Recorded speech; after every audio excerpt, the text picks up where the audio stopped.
just lift up his ministry in prayer, but will also financially get behind it, because from the angle I'm trying to describe, he really is the only game in town. And we desperately need it in these last days. Can I get an amen to that? Spiritual values, moral issues, government, economy, education, work, responsibility. What we think about these depends on our worldview.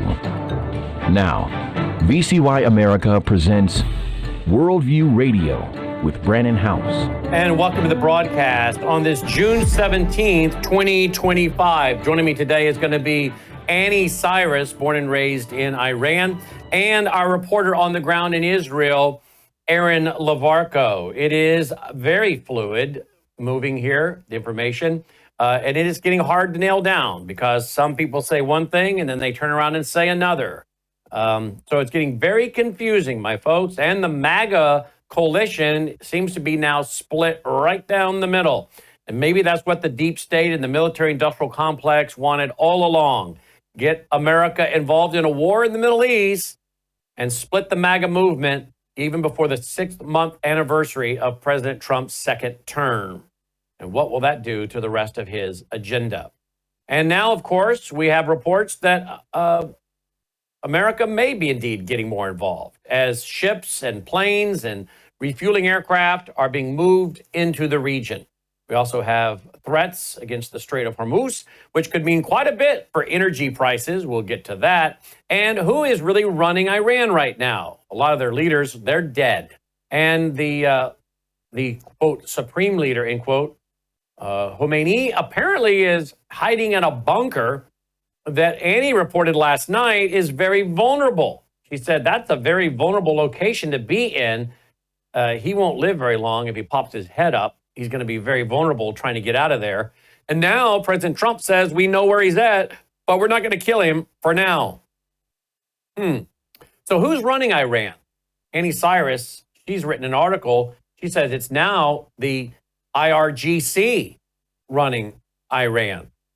And what, if anything, will China, Russia, North Korea do in this expanding conflict in the Middle East?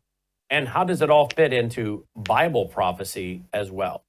Joining me now are Anni Cyrus and Aaron Lavarco. Guys, welcome back to the broadcast. Thanks for being with us. Thank you, Brannon. Let's start with you, Aaron. It is 9:03 at night, correct, there in Israel tonight? Correct. Yes, it is. And tell me what's the latest coming out of your country? Well, right now, we've got dozens of our jets that are attacking Tehran. Interestingly, the number of missiles that have been fired upon us are actually decreasing. Over the last 4 days, the numbers have started 200, 100, 75, 30 or 40. So the numbers are decreasing. That's because we're blowing up installation plants. We're attacking their capabilities. So that doesn't mean that our sirens haven't been going off. We are still on edge, of course, but right now we took a pounding in Tel Aviv again. Buildings were destroyed, and people were suffering from shock, and some elderly were suffering from trauma.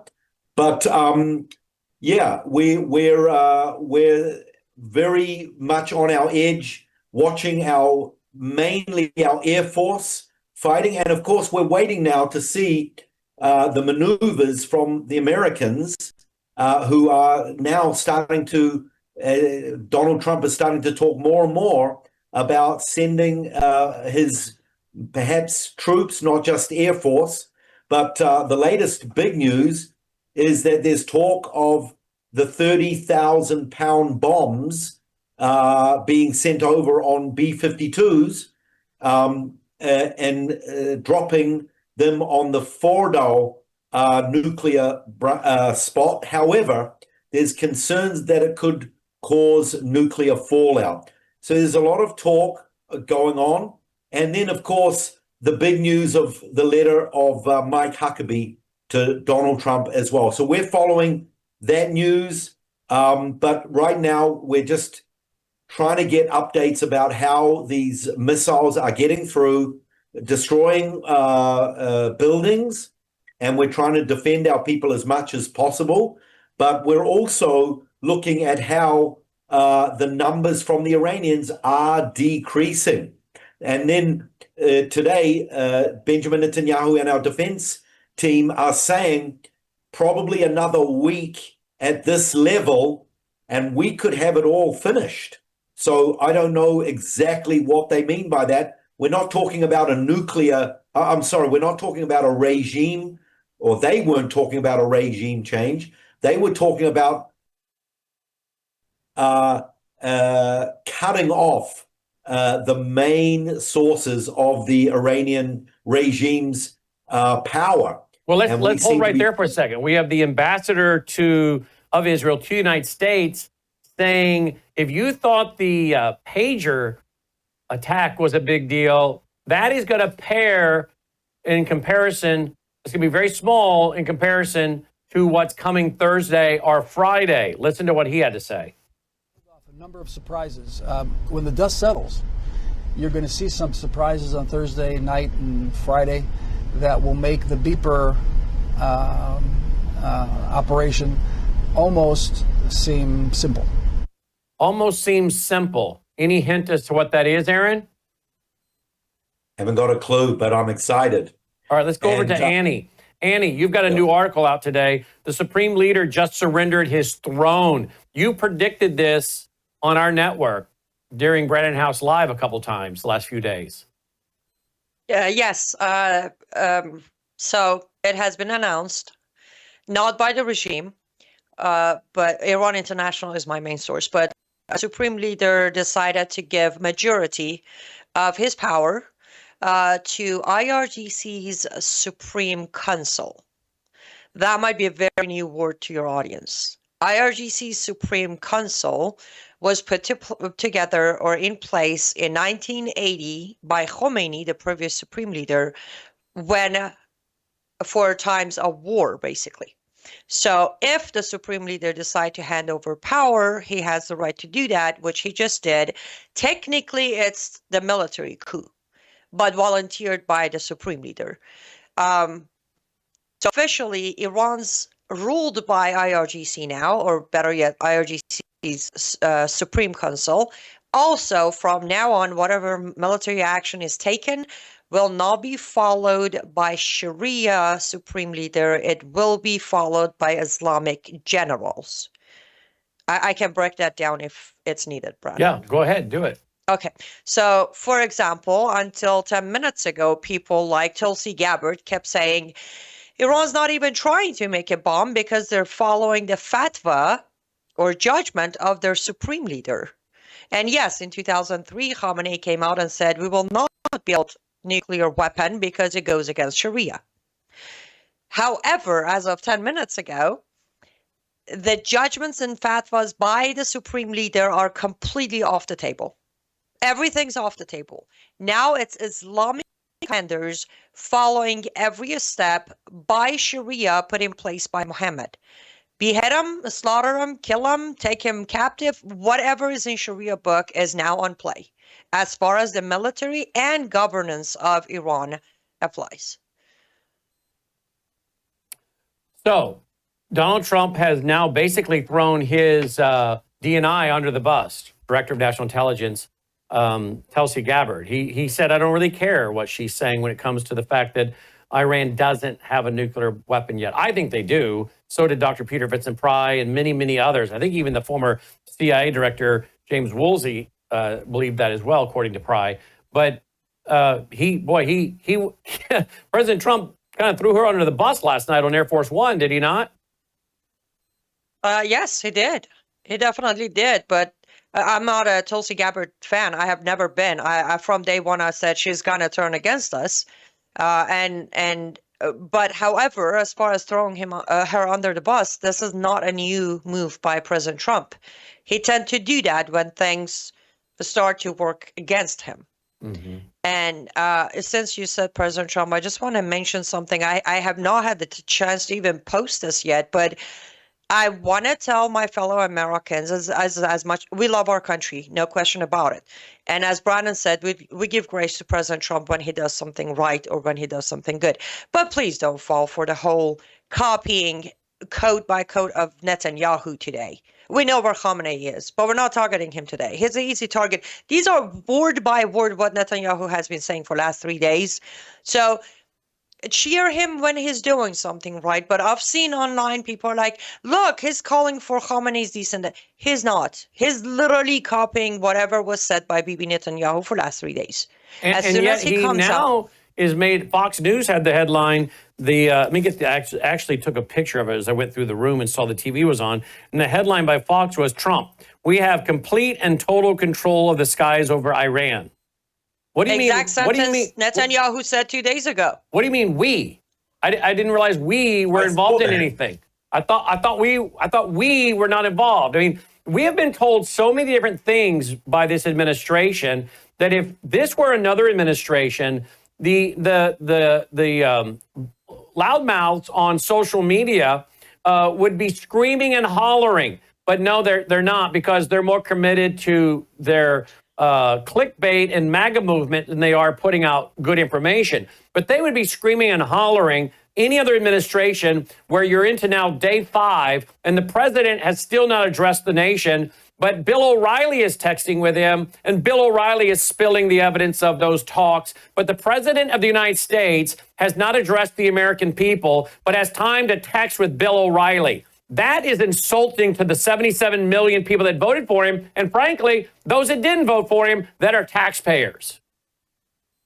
Exactly, and if I could add, Brannon, I feel like huge part of nothing being said is in America, the mindset is quote unquote the bigger picture.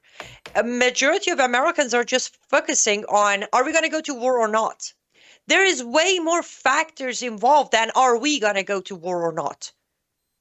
The after effect, the behavior of the leader that we call leader today, all of that needs to be analyzed. We can't just brush over Trump because his name is Trump. Again, I'll name names. If this was Obama, right now, right from the right side, conservatives, he would be named every name in the book if he treated the country the way Trump has treated the country. By what? By not talking to us? By flip-flopping? By being contradictory in his social truth statements, or what? Flip-flopping. Mainly by flip-flopping. You know how quickly they would label Obama for flip-flopping? That he's part of the regime, he's getting funded, the Qatar money is behind him, all of that would roll right in. But because this is Donald Trump, we focus only on, are we going to war or not? Well, you know what I see, Brannon? Yeah. You know, Anni, what I see, maybe, could it be that Donald Trump, he's allowing Bibi to do the tough work, he's got our back, and he's sending over a couple of B-52 bombers with 30,000-pound bombs. He's going to drop them, and he's going to ride into Iran, filling up that vacuum that's going to be created by the fall of the regime, and he's going to ride in like the Messiah. Oh, boy. And, well, hold on right there. Annie and guys, hold on. The hard break. Computer's going to take it away. We'll pick it up. We live in uncertain times. In fact, we live at a time when our own governments all over the world are warning us that there could be big problems with our power grid. World War III seems to be right on the horizon. Let me ask you this. Do you have a satellite phone? Should communications go down with cell towers? Do you have a satellite phone to get a hold of that college student or your spouse who travels, whatever it might be, to get a hold of your senior adult parents? We have satellite phones at worldviewtalk.com, and you get the satellite phone for free when you sign up for their very reasonable payment programs for the service.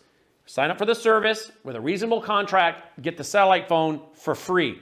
worldviewtalk.com. You'll also find they have, well, what I now have, which is a solar generator. Yeah, I have a gas generator, an LP propane generator, but what if that goes down? I want to back up to my backup. So I now have a solar generator as well. You'll find them at worldviewtalk.com. Check it out today, worldviewtalk.com.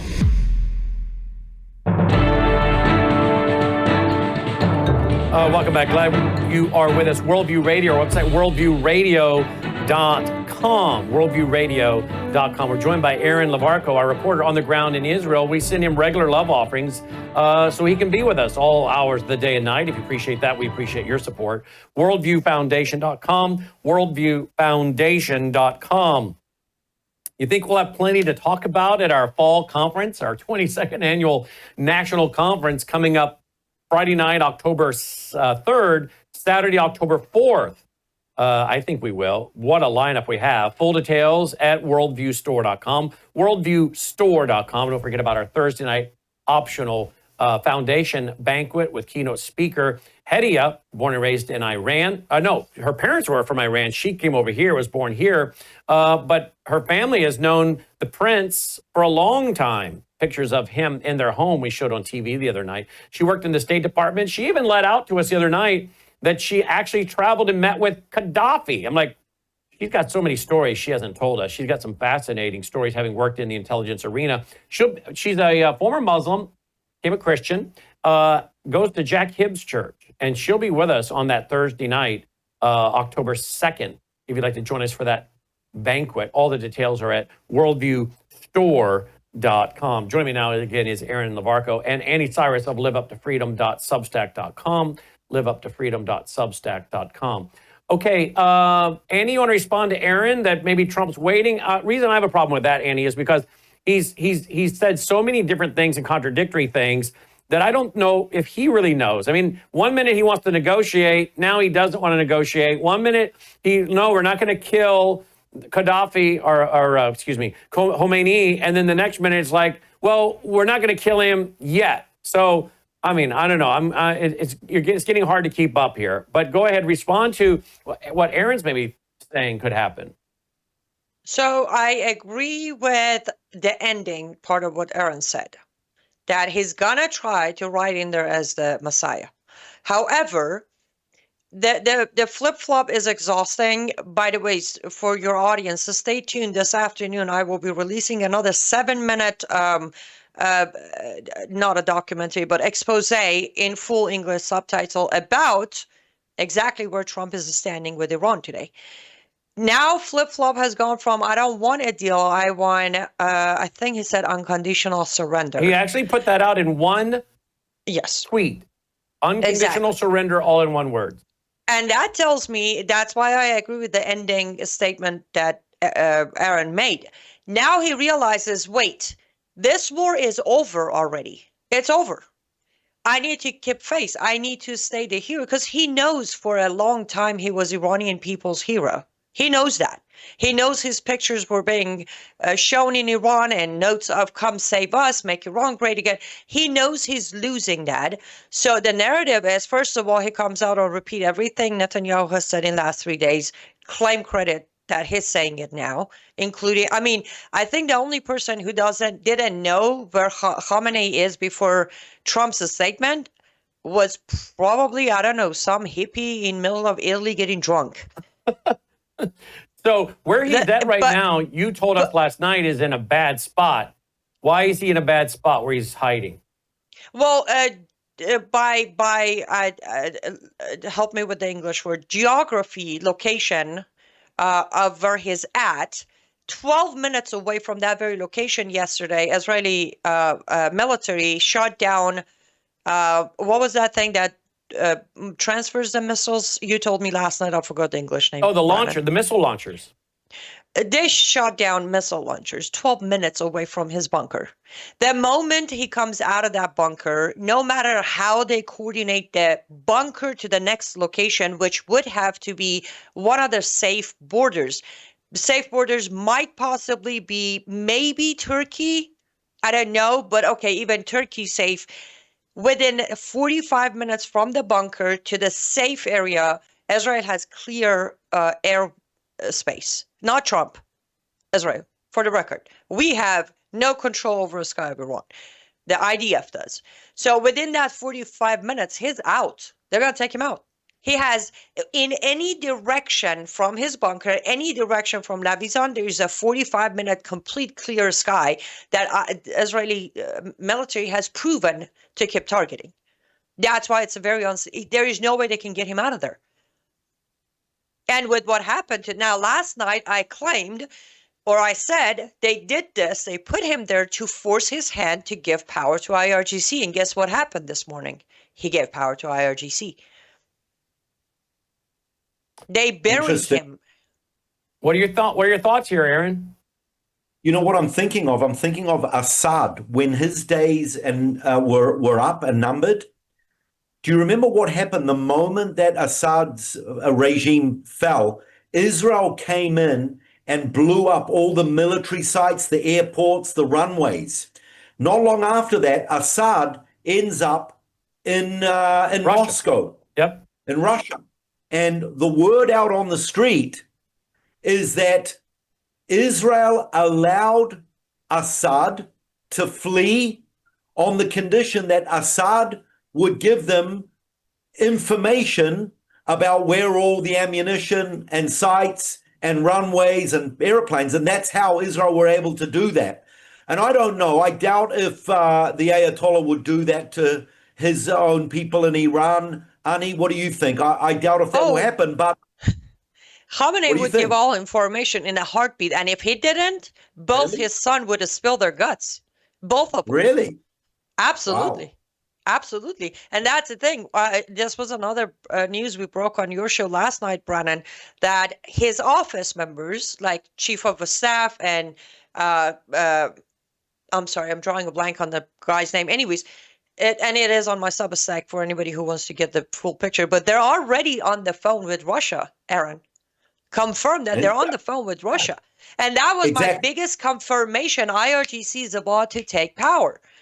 Because IRGC has no loyalty to Khamenei or Ahmadinejad or Pezeshkian. IRGC, Islamic Revolutionary Guard Corps.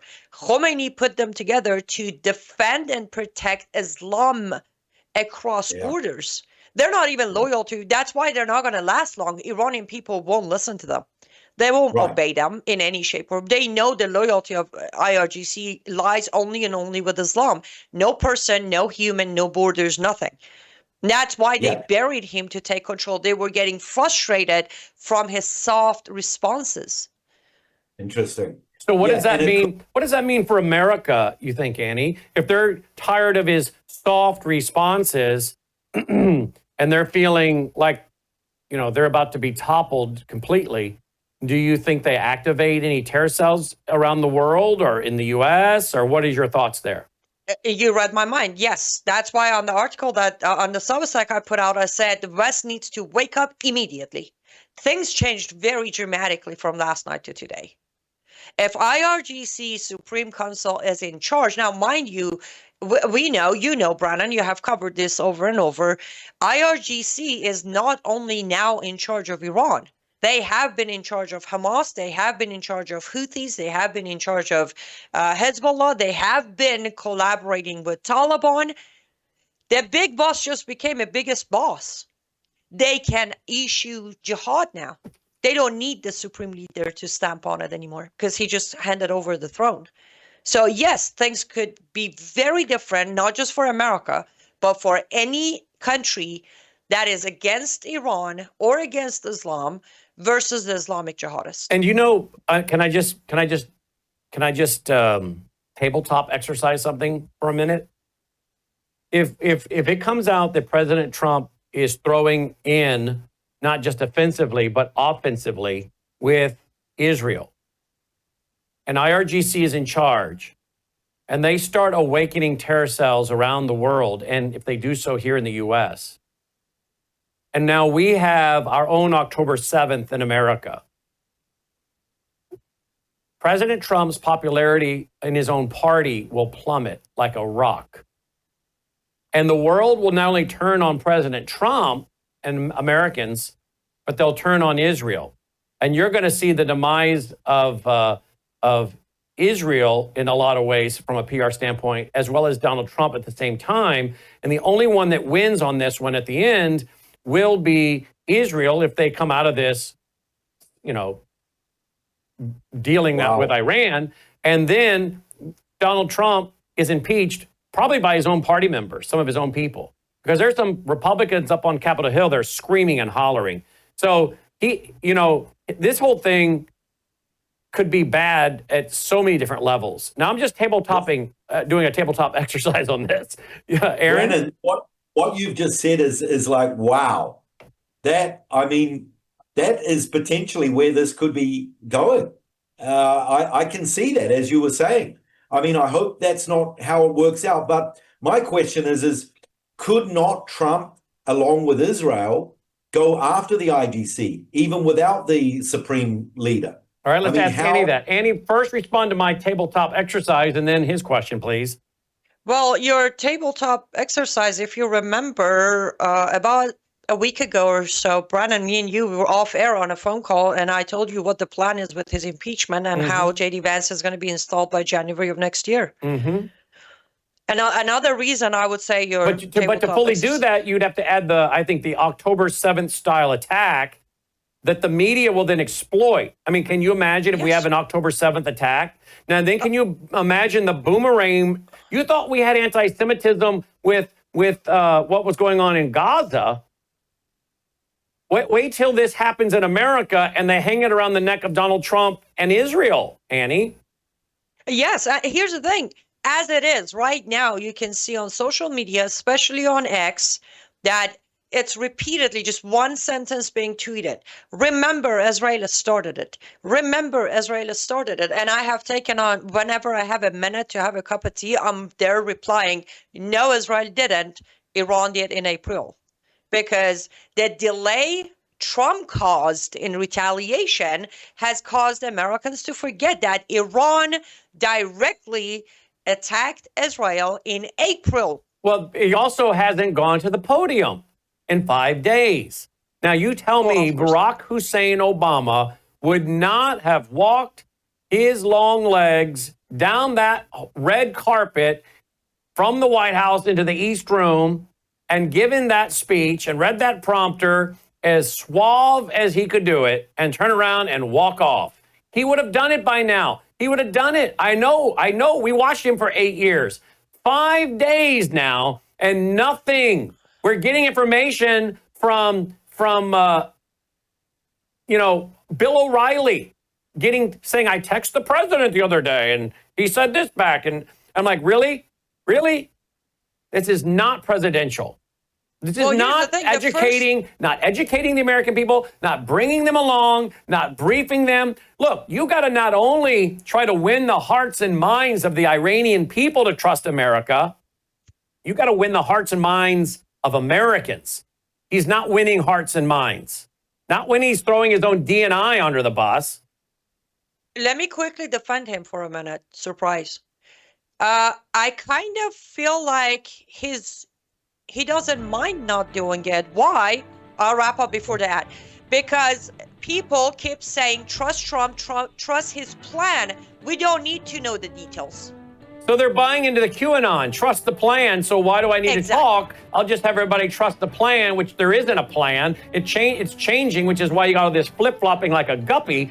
But the mindless drones will just trust the plan, like QAnon says to do. Come back, we'll get a response from Aaron and from Anni. And Anni, I want to further get into this idea of an attack, because now we have the Secretary of Russia's Security Council landing in North Korea. We'll be right back.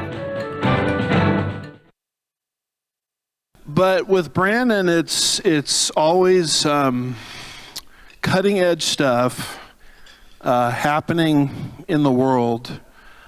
And it's not just from the political angle, because you can get that on other platforms, but it's always from the biblical angle. So you're dealing with a guy that loves Jesus. You're dealing with a guy that's very intelligent. You're dealing with a guy that is cutting edge conservatism, and you're dealing with a guy that wants to be biblical all at the same time. And so for that reason alone, I hope many, many people will not just lift up his ministry in prayer, but will also financially get behind it, because from the angle I'm trying to describe, he really is the only game in town. And we desperately need it in these last days. Can I get an amen to that? Glad you're with us. So the idea is, well, don't talk, because he's got a lot of the mindless drones just following him and believing that there's a plan. Just trust the plan, right? Well, there's no plan. If there was a plan, he would have his administration on it. Pete Hegseth, God bless him, I like Pete, but he was out there threading the needle like a skilled surgeon the other night, trying to make sure he maintains his credibility, I would think, in my opinion, for book deals and speaking engagements.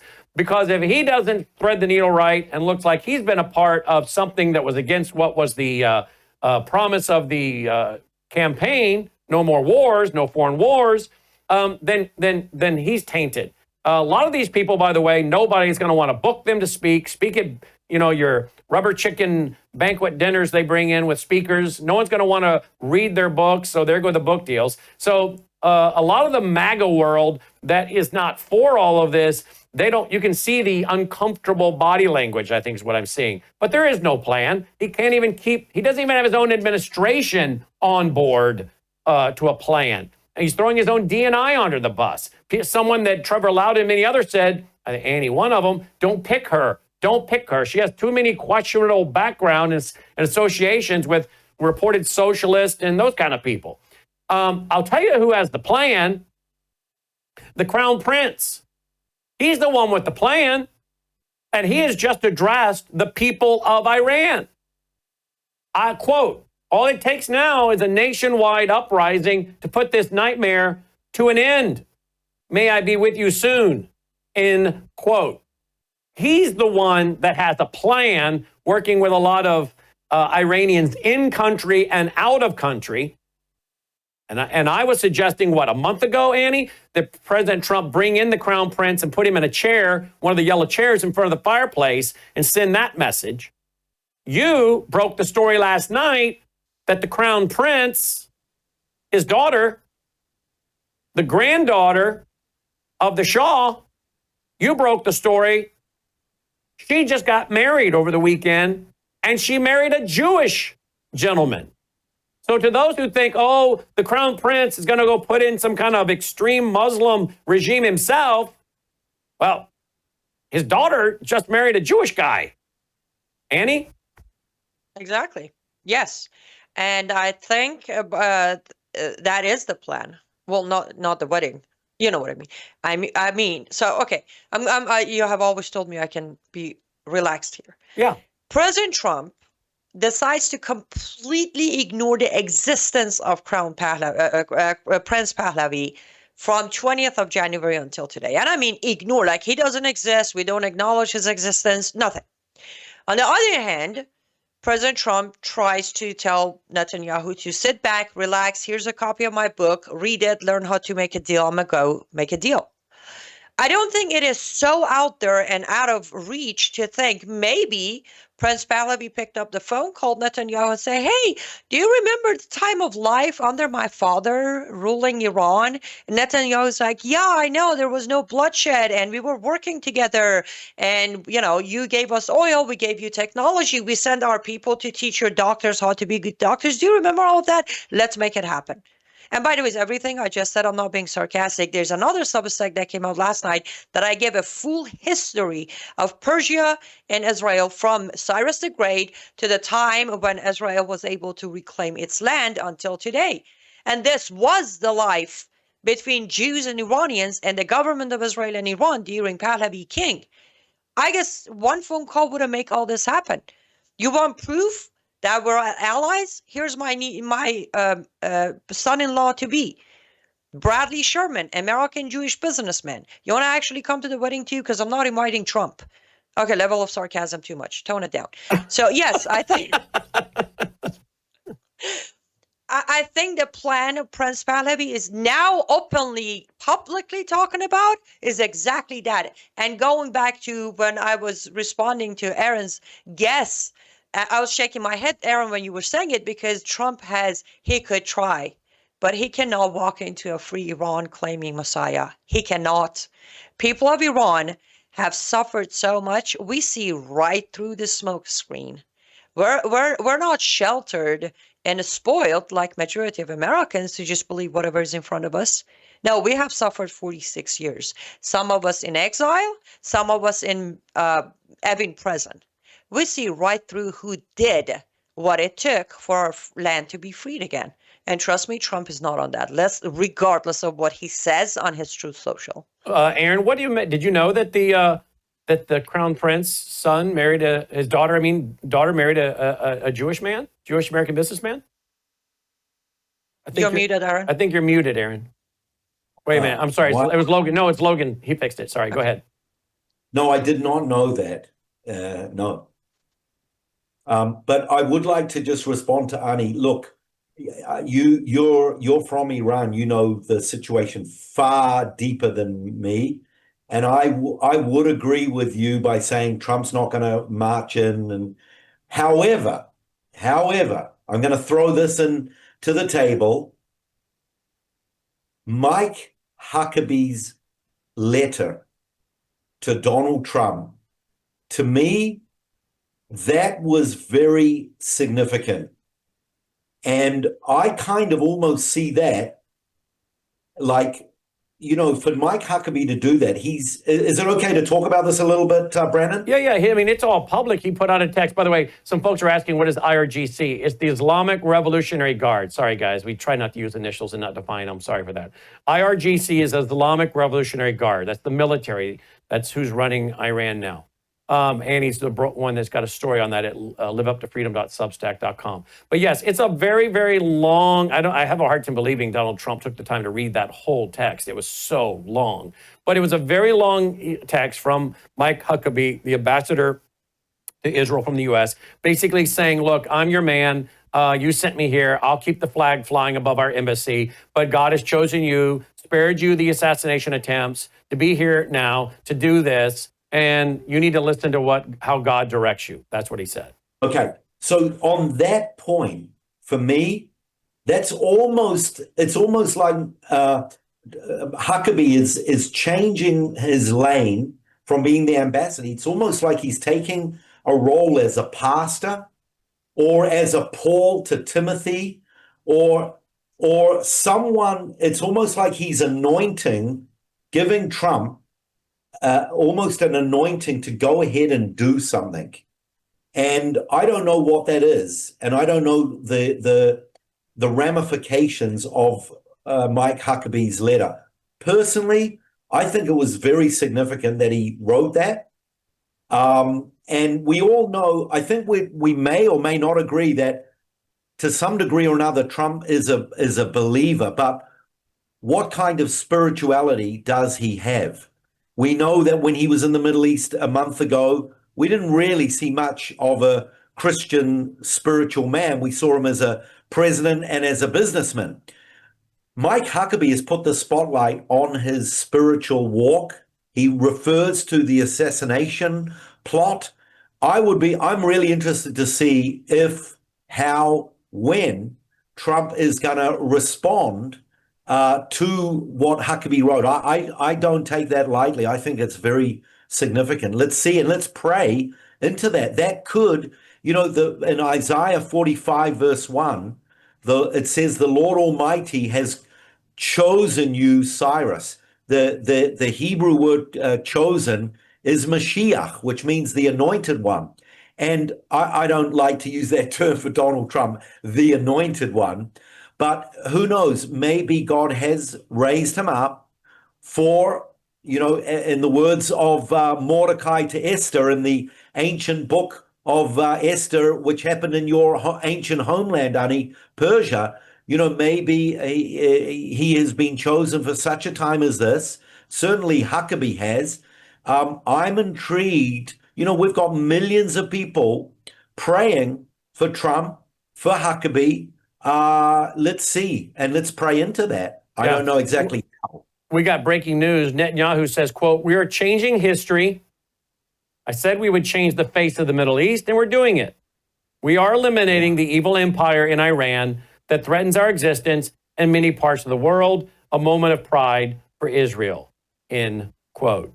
So you can see there clearly, Annie, Netanyahu has every intention of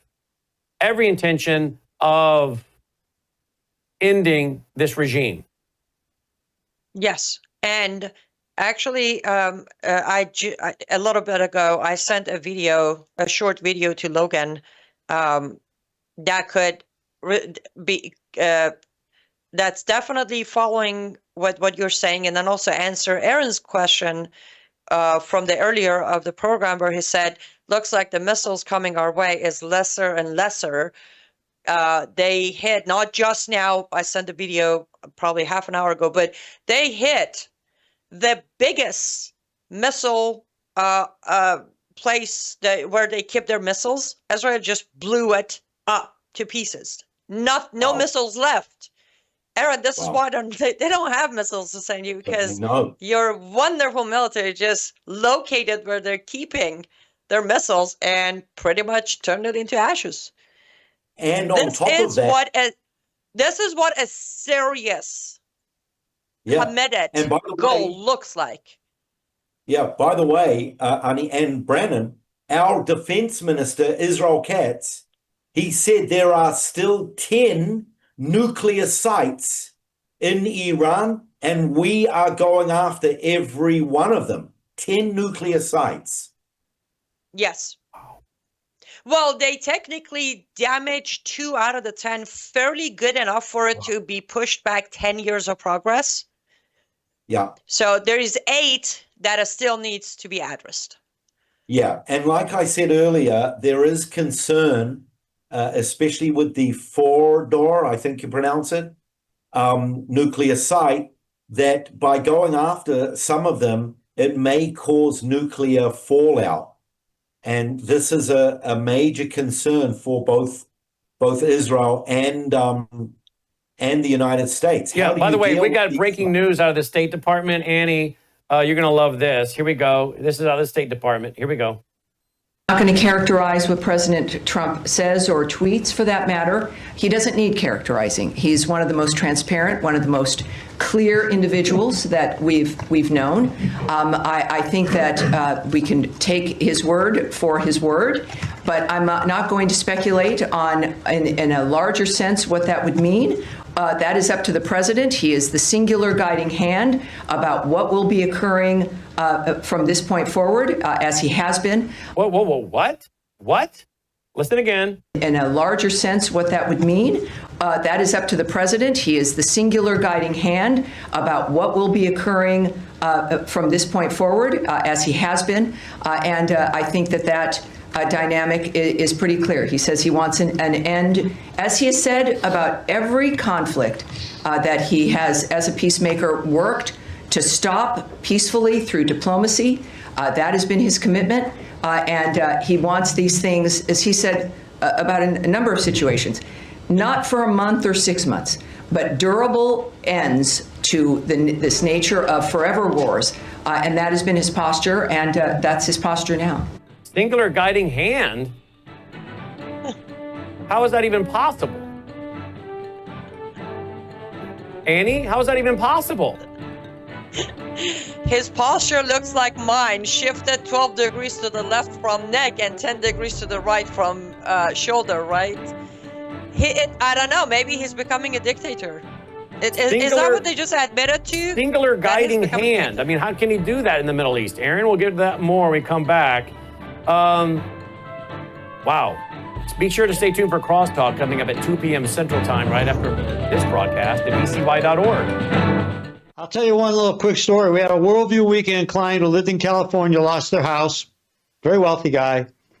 He didn't use Bitcoin. He came over here, drove to Arizona, with $286,000 worth of his gold because he had no money and no house available. His bank was shut down because he couldn't have access to his bank account. Was this during the fire? Was this during the fires? During the fire. Didn't have his driver's license. He lost it. The state wouldn't give him a new license because he had no active mailing address. Real mess. So he came to Arizona to buy a house.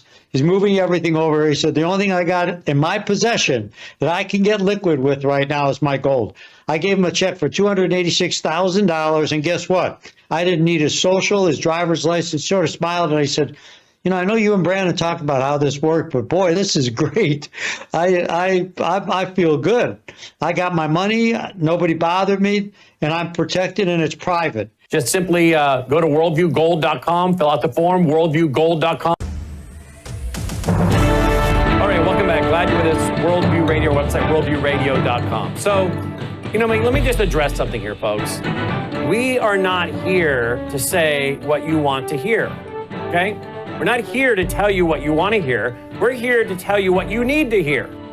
And I think most people in this audience, particularly those who have been listening for so many years, know that we're not bought and paid for. We're not bought for by USAID money. We're not bought for by special interest money. We're not bought and paid for by money from Israel. We are an independent organization.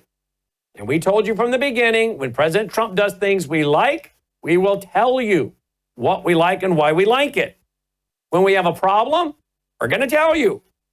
President Trump is human. I am sorry for a few of you that are sending in emails to burst your bubble. He is not the Messiah.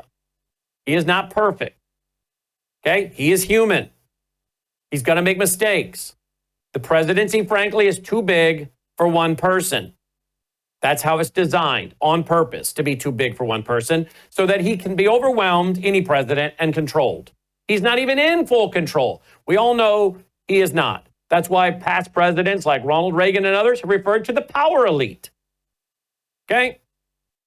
So if you can't handle the truth, then you got to look in your heart, because you're putting your faith and trust in a man. And you ought to be able to hear some criticisms about any politician and not be so offended, because that's not our job here. Our job here is not to make you feel good. Is to alert you. How many of us were deceived by George W. Bush? How many? There were no weapons of mass destruction. How many times have we been deceived by presidents, Republican and Democrat? So be very careful unless you like being deceived, like being played. Donald Trump's the one that used to read the poem about the snake, which I always thought was really weird. Lindsey Graham is now saying, claiming to speak, I guess, for all service members, quote, if you ask them, would you be willing to risk your life to stop the Ayatollah from having a nuclear weapon? All of them would say yes, end quote. Really, Annie? All service members are willing to die and spill blood for Iran. No, why would they? And by the way, my Red Alert app is going off one after the other, Aaron. Is yours? I know. Yes, it is. There's updates. Missiles are being fired on us up in the north, a little bit further north from where I am. I was expecting the sirens to go off, but they're not. So it's right up in the north. Haifa is the main city that's being attacked, and Haifa has a petroleum tank there. I know it's heavily guarded, but maybe that's what our enemies are trying to aim at. Annie, can you address this issue? Some of these people, they just have made Donald Trump into being, someone that you can never question. The same thing was with the Patriot Act under George W. I would have Kirby Anderson on, and we would be saying why the Patriot Act is dangerous. People would be emailing, you're un-American. What are you, a communist? And now everybody sees what the Patriot Act is going to do and is doing. Spying on every asset of your life, everything you do, how you move. Even today in my Worldview report tonight, I'm talking about how the government is buying data reportedly from the airlines through the Patriot Act, apparently. Where you go, how much you spend, what credit card you use. And we were questioned then. Now everybody sees it. So I'm sorry that we don't think through political lenses. We don't think through popularity lenses. We think through truth. What do you make of some of these people that they come unglued if you question Donald Trump? I mean, Donald Trump questions his own DNI. Why can't he questioned Pence and most of the people around him he's questioned, but you can't question his policies? What is with that, Annie? Well, a huge part of it is unfortunately, the cultism desire within American culture. We need to belong. We need to be a member of a club. Otherwise, life has no meaning. And when MAGA started picking up, not as a movement, because yes, let's make America great again. Let's make every country great again, for that matter. But when the actual formation of a club of MAGA started, a lot of people joined. Because before that, for a long time, we didn't have a political club where, you know, the Lord and Savior would come and put mean tweets out and talk to the people. So the previous version of Trump at his first term was very delightful. Now, a lot of these mindsets stayed with it. Now, being a survivor, I can tell you, Brannon, sometimes it is hard to see the truth and see that someone that you relied on heavily and you counted on heavily has changed their tone and behavior and mindset. That's where we're struggling right now. A lot of Americans refusing to see that this isn't Trump playing 3D, 5D, 7D, 28, 500D chess. This is Trump being in a situation that it's way over his head and he doesn't have a reliable administration to help him with it. He didn't pick the best people, again, which is a pattern. He has a habit of picking. The person he's questioning right now was his pick, Brannon. Tulsi Gabbard was his. Who you, me, and Trevor Loudon have done a lot of exposés on, and her associations with, socialists and socialist groups and other groups. And let's not forget, also her love and passion for Ilhan Omar.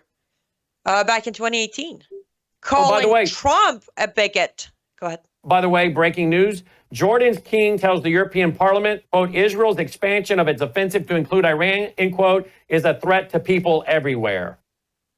King of Jordan to the European Parliament put out 15 seconds ago.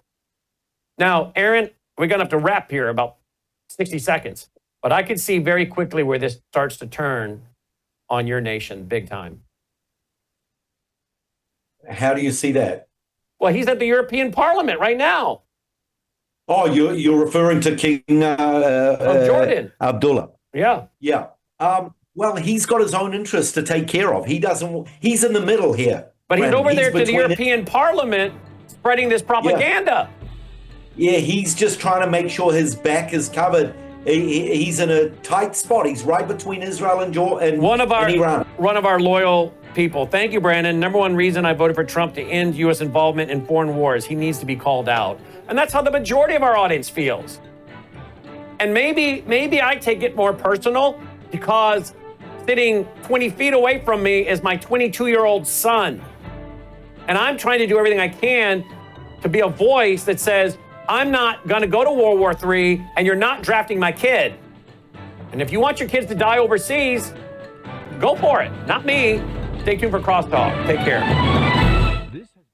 All right, we're back. Annie, maybe that's part of the problem. A lot of these people, they don't have children. Some of them, I think, are homosexuals. So last I checked, they can't have children. Unless, of course, they're in a closeted marriage. But a lot of them don't have children. Their kids are not draft age. But even if they did, even if they don't have children or draft age, they should be thinking about other people's children. But that's the thing about Washington. Most of these people don't think about other people's children. They throw these kids into the meat grinder, and then they won't even let them win the wars. And then when they do go to war, you don't win Afghanistan. And not only do you not win, apparently you're protecting the drug trade and the opium trade over there. And then when you do pull out, you make sure to do it in a way that a lot of people die. We didn't win in Vietnam, and we could have. We could have shot planes down before they ever took off. We could have shot down and destroyed anti-aircraft missile sites before they were ever operable, but we weren't allowed to. I did a whole documentary on that. So this military-industrial complex has a tendency to go to war for regime change, for money, to cover financial collapsing, and they don't care about all the people that will come back in boxes and body parts missing. So, you know, others, I would think, that have lived through other wars, they're older than me, would be as hyper vigilant on this as I am. But maybe they don't have a son or sons or grandsons. But they should be thinking about other people's sons and grandsons. Annie? Well, I don't have kids either, as you know, Brannon. Right. I don't have kids. However, here's what I do have. Number one, as an American, I care for my fellow Americans' life. As an Iranian, I want Iran freed, and I know if America gets involved, it won't be freed. It won't. Israel has done a great job, and as we all been saying repeatedly for the last 5 days, don't get involved. Provide them what they need. Sell them what they need if they need something. And also, as someone who has not been, you can vouch for this, Brannon, I have not been wrong on calling every move of the regime since it has started. No, you know the regime. You know the regime. You absolutely know I know the regime. So on that note, I would very much prefer if we had our troops right here ready to defend us here in America when IRGC Supreme Council says, time to attack. You put all of that together, I'm with you. There is no reason for us to send our troops over unless, as I said, this topple is over and Prince Pahlavi and his temporary government would reach out and say, hey, we just need a few soldiers to help us with nuke sites to be protected until he builds his new military, right? Because people need to keep in mind, rebuilding Iran by culture and mindset, it's no work at all because Iranians are already over it. However, rebuilding the country as a nation of government, different departments of government, military, and all of that is from a scratch because everybody in there are loyalists to the mullahs or Islam. We can't keep any of them. So that part, if they need help with our military, sure, but it's a safe zone at that point. We're not sending our kids to die. But until such time, we don't need to send troops there. And again, Aaron's right. Whomever is whispering in Trump's ear, even though apparently he's the sole decision maker, nobody's even blinking in the room right now. He needs to realize to win the crown and win his popularity back is not about sending our troops there. It's not. People of Iran prefer not a completely wiped off country handed back to them. And that's what I love, by the way, is about what's happening right now. Did Israel hit a couple of residential buildings? Yes, because they had no other choice. They're hiding in residential buildings, the head of IRGC and government. But other than that, he has targeted specific, precise locations. You look at videos coming out of Tehran, you see a lot of smoke, but you see that areas that are part of Tehran are untouched, completely untouched. What are we going to do? Go just like, but I've seen people commenting, turn Iran to a glass now. Why? Why do we have to be so dramatic, Brannon? Why is everything so dramatic about us? We got another communication from another listener. I believe, like every other president, the second term is all about legacy. Keep being honest, brother. Well, again, we're gonna support President Trump publicly when we agree with him, and when we don't, I'm going to say so. And we have to follow what is best for us, what is best for us as a nation. And we cannot go and spill our blood overseas and fight the terrorist over there, because we were told 25 years ago we have to fight them over there so we won't have to fight them here. Remember that, guys? We got to send our troops overseas to fight them over there so we don't have to fight them here. Well, guess what? They're here because the Obama administration flew them in, let them in. The Biden administration collapsed the border and let them in. The UN helped them get here. The Department of Homeland Security helped them get here through the Darien Gap, documented by Michael Yon and many, many others. Well, now they're here, and guess what? We're not fighting them. But now they want to fight them overseas so we can send our young, healthy young men overseas so we're all sitting here sitting ducks? No, thank you. Talk to you tonight. Take care.